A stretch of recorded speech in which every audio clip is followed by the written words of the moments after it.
to go. Come and take your seat down at the purple tent. Learn about freedom from sexual and emotional abuse with our own Debra Nardi. So as we get ready, we already have quite a few people here. Thank you so much for being here. And I'm going to tell you a little bit about Debra here. So Debra Nardi, she is a first-time author and has served as a non-denominational wedding officiant since 1990. For 35 years, Debra developed and ran a destination wedding program for Carnival Cruise Lines in the U.S. Virgin Islands. Debra is originally from Detroit, Michigan. She studied fashion at the Fashion Institute of Technology in New York City. That's why you are so beautifully laid out today. She moved to the Caribbean from 1980 to 2011, and now 10 years later lives in St. Petersburg, Florida. So just a little bit of background for her presentation today. It is based on her first book, entitled Freedom from Sexual and Emotional Abuse, and it's Debra's journey through PTSD brought on by childhood sexual and emotional abuse that took over her life until she found her sounding breakthrough to freedom. So the book will be coming out very shortly, and Debra's plan is also to offer this as a course, a 12-week module course on our Institute for Leadership and Lifelong Learning. So yes, today you're only going to get about 20 minutes, but you are going to have the opportunity to purchase the book, learn more, and go to illy.org in the future. So before she starts, I'd like to read one of the reviews about her book, Freedom from Sexual and Emotional Abuse. And our own leader here, Reverend Dr. Temple Hayes, says the following. Debra Nardi is a shape-shifter and an alchemist in her ministry. Her vulnerable, honest, and courageous ministry against sexual and emotional abuse is extremely timely and must be told and awakened. Reverend Temple Hayes tells us, I urge everyone on the journey of spiritual awakening to discover the duality of light and dark, and together freedom to dissolve future pain to our planet, our animals, and our communities. She is, as we say at First Unity, a difference maker. This is not just a book. This is a journey and a mission. So it gives me great honor to introduce to you today Debra Nardi. Well, thank you so much, Dr. Eileen, and congratulations, we're open.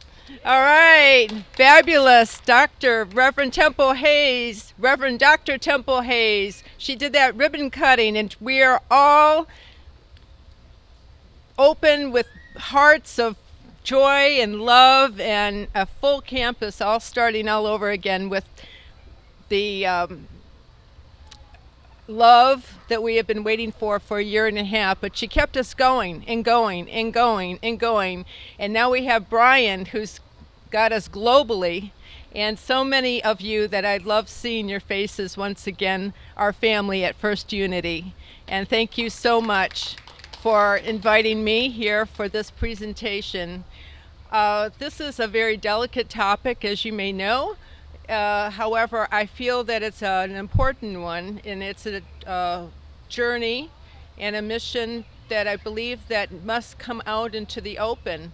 I stand here in my naked truth, basically just saying that we have had a very traumatic year, and we've had a lot of people come out with politicians and so on and so forth saying that they were sexually abused maybe 8 years ago. Well, why didn't they do it then? Why are you waiting 8 years? Okay, but many of us have had this happen when we were children. Well, why are we not talking about it, now? Why is it taking me 65 years? Well, let's put it this way. It has to do with social conditioning probably 7 generations ago, because our parents or our primary caretakers were in denial. They were embarrassed. I mean, if they were Catholic or if they were from a certain denomination. Sorry, can you hear me now? If they were of a certain denomination or ethnic group, there was no way they were going to let any other family members know that their child was molested by a family member or a family friend. It was always brushed underneath the rug. And so a child would have to then carry this burden of abandonment, which is almost worse than the actual molestation. Because at the moment of molestation, sexual molestation, is the seed implanted of abandonment. So the only way that you can heal that is to have that moment of abandonment be dissolved. That's the healing core. Because I'd spent so many years going to China and going to India and going to Nepal and doing mantras and doing meditations and marrying 6,000 couples on the beaches of the Caribbean and trying to find myself and looking at all those happy people I'm marrying and going, why is every relationship that I'm running into destructive? Why are they gaslighters? Why are they emotional blackmailers? Is it me? Did I do something? Was I born wrong? Was I born broken? And then I went into this period of where we had our cocoon time during COVID, and I started to think about everything that I was taught by Dr. Reverend Temple Hayes, my meditation teacher, Michelle Pascal, and who has a movement against suicide, which the movie was made here at First Unity. And the fact is that, well, let me back up a moment. My book is dedicated to my 4 best friends who lost their lives to sexual and emotional abuse. My closest friend just lost his life to a heroin overdose in Portugal. He was raped by his father and many of his family members to make him be a man when he was 6 years old. And I won't go into detail about all the other friends of mine that these kinds of abuses had happened, but nobody talked about it. So I would sit there and write my story about my childhood in my journal, and while I was journaling, and I started to think, well, wait a minute. Why is LGBT out in the open and out of the closet? And why was AIDS out in the closet? And why was all those things everybody was hiding, thinking that it was so terrible to talk about? That all came out of the closet. So why aren't we talking about the 800,000 children that go missing every year in the United States to trafficking? Why aren't we talking about the 1,000 sex cults that are still operating in the United States alone? Why are they starting off as empowerment groups and turning into branding? Why is there Jeffrey Epstein's? Why are there all of the other celebrities, Hollywood, Scientology, go on and go on and go on, that have little cults that start off as empowerment groups and turn into sexual cults? And then I started thinking back about my life because I was born in the 50s. So that was sort of the little bit too early for Woodstock. But I grew up when love was open and drugs were open and we were all hippies. And everybody did everything everywhere and anywhere they wanted to. We wore flowers in our hair and we were high on life and love. I would remember being in New York when John Lennon was shot and the entire world went silent. He had a dream, and he imagined a world with peace and love. And when that world went silent, it was like, would we ever have hope again? We all cried. And I believe that we're at the age of Aquarius now. And I believe that John Lennon's legacy of Imagine is coming to us today. We are at a time of the age of Aquarius of duality coming closer together, where the masculine is not going to be so macho anymore. they're going to frickin' learn that they can't abuse us anymore. You know, I mean, they've been getting away with it for a long time. But you know what? We set them up. Because when I grew up in the 50s, in the 60s with the Woodstock and so on, I remember there was Marilyn Monroe, and there was pinup girls, and there were women with high heels and pushed up bosoms, and they were flaunting themselves in Hollywood. And they were in the marketing. It was in the magazines. And we were taught, we were groomed to become sexual idols for masculinity. So why now, 50 years later, we're going, yeah, but you touched me in the wrong spot? You know, I mean, and these government officials will be, I've been doing this all my life, and all of a sudden it's wrong? You know, so this is sort of a new switch of empowerment. Where I'm going at with my book is that this is no longer a Me Too movement, because that's staying in victimhood.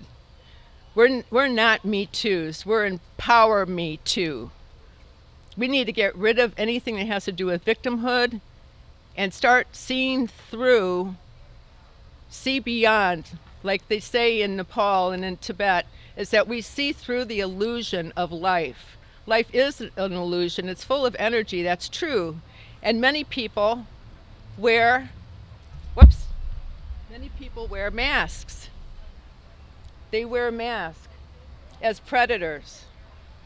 They say, I want to get to know you a little bit better. I'll do this work for you for free. I'm a master at this, I'm a master at that. And then you start working with them and you realize that they didn't know anything. They were leading you on, gaslighting you, trying to become a predator, emotionally blackmailing you. And this is happening either with your closest friends, family members, ex-husbands, boyfriends, children, church leaders.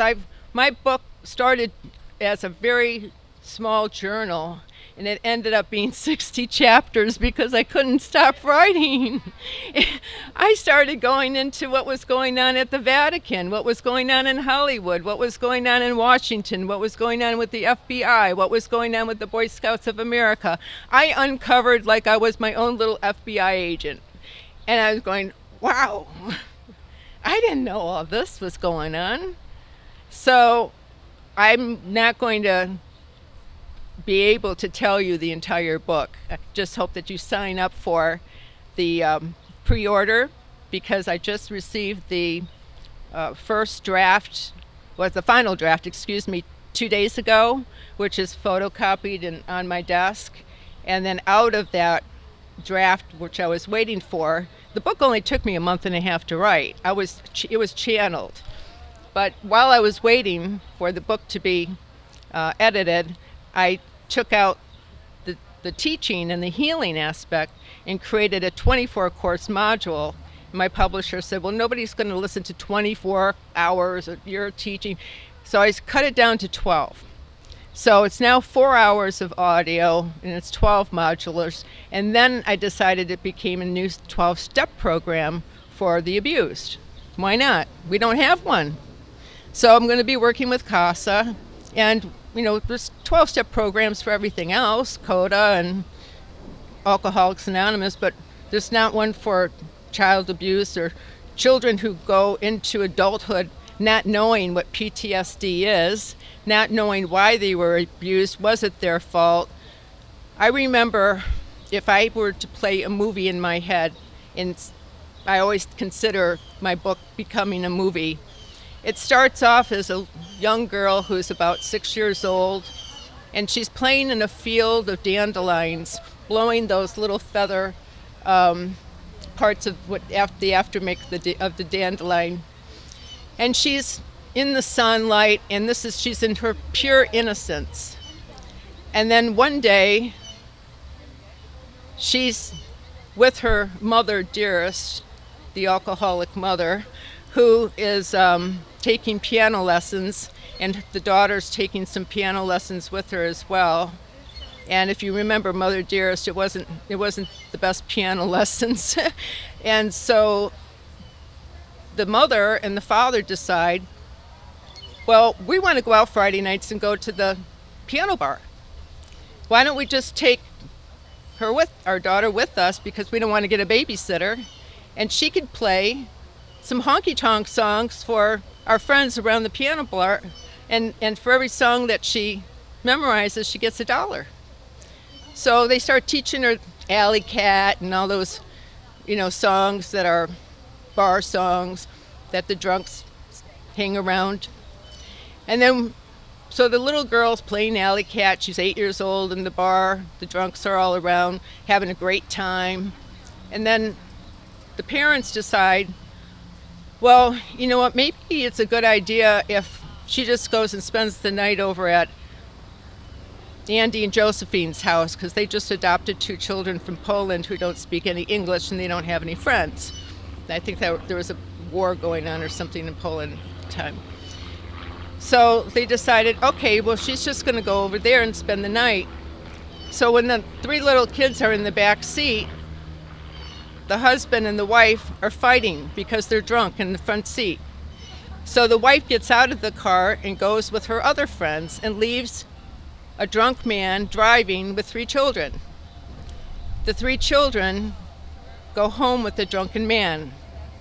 Now, how can 3 couples who are going out on a Friday night think that that's okay? At any rate, there was a violation that night. In the middle of the night, the drunk man came in to the bedroom, and the little girl couldn't scream. She couldn't move. She didn't know what was happening, so her soul disassociated from her body and hovered over to the ceiling to watch what was going on in shock. And it's trauma. And this is what happens quite often in sexual abuse or trauma situations, is that the soul will disassociate from the body and then allow the abuser to just do what they need to do with the body and leave, so that the soul is not going to be affected. So at any rate, this happened. The abuser in the morning did not apologize, looked into the little girl's eyes, knew what he had done. The little girl goes home to tell her parents. Her parents do not believe her. You're making it all up. That's another form of abandonment. Not only did you just have a molestation, but now your parents don't believe you, so they're abandoning you emotionally. So you've just been sexually and emotionally abandoned by your caretakers. Now, how can that be your fault if you're only 8 years old? That little girl was me. After that happened, I had Barbie and Ken dolls in a dream house and a dream car in my basement where I had to live, because my mother told me she didn't really want me, so I lived in the basement. And I smashed my Barbies and my Kens, and they were fighting and they were molesting each other, and I ripped their heads off and smashed the dream car and the dream house, because I thought that Barbie was trying to manipulate Ken, and Ken was just nothing but a narcissist. So I just decided that I wasn't going to have a dream life anymore, and it was over. So my childhood was cut. I didn't have one. Somehow, going through grade school, junior high school, 2 marriages, divorce, single mother, careers, as Aileen mentioned, and traveling, I'm standing here today in my power, in my nakedness, to ask you to please step into your power and help those people and those 800 children that vanish every day here in the United States. And this is one gift my daughter gave me, because she's my biggest hero on my hero's journey. As she told me, Mommy, always remember that you are braver than you think, stronger than you seem, and loved more than you know. Thank you. I'm open for questions.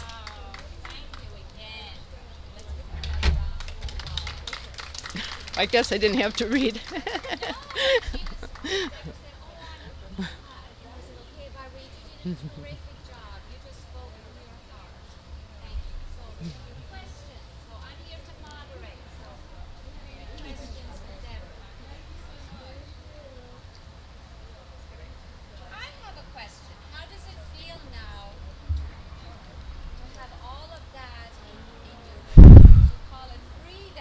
Yes. So I want you to talk about freedom that has come out of this event.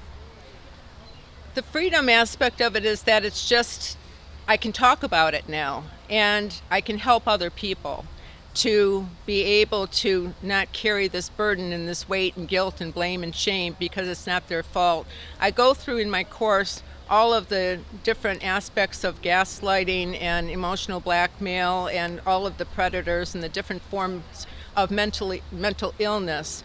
And many times the question is should we forgive our abuser? That's a tough one. You know, a lot of people can't do that. Professionally, yes, you must forgive your abuser because you're not forgiving your abuser for doing the action. You're forgiving your abuser for yourself, for your own healing. And that's the shift. And I think that that's part of where the healing is. And that's what a lot of people who are not quite awakened and are still living in the old realm of conventional social conditioning from 7 generations ago, like your grandmother wouldn't think of being, empowered, if she, was a little old woman from Italy or something like that, she would be cooking food and serving her men and her grandchildren and wouldn't even think about what the word meant. So this is what we're moving into now, is the freedom from sexual and emotional abuse. Okay, and you can sign up for the new book coming. Anybody who wants to sign up early will get a signed copy. Otherwise, you can order it on Amazon when it comes out. Yeah, and the book and the modules are also printed out for your review. Or you can take a flyer home with you and stay in touch with me. Okay, thank you.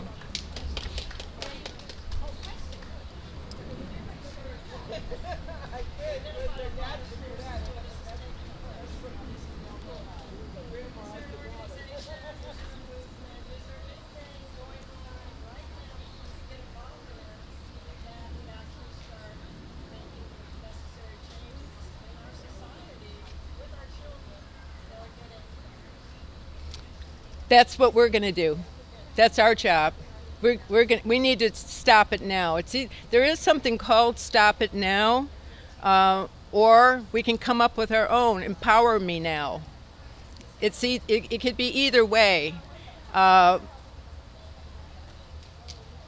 kind of leaning towards Empower Me Now. I started with Stop It Now, but the fact is that what I was looking for was something that had no age, no creed, no race, and no borders, of which a humanitarian can help other people heal. And what I'm seeing coming out in the media is sexual harassment and emotional traumas. We had it with the shootings, with the police, we've had it with Black Lives Matter, we had it with the Capitol being raided on. These are all traumatic events, even COVID and families dying. It doesn't all have to be sexual. These traumas can be my witnessing a murder right in front of me of a friend. It could be loved ones, passing away knowing that they were abused by their loved ones. So it could be Stop It Now, but if we don't get the word empowerment in there, no one's going to learn how to protect themselves. They have to realize that it's never been their fault. We're not blaming it on anyone else. We're just recognizing the fact that the incident that happened to us is helping us to grow.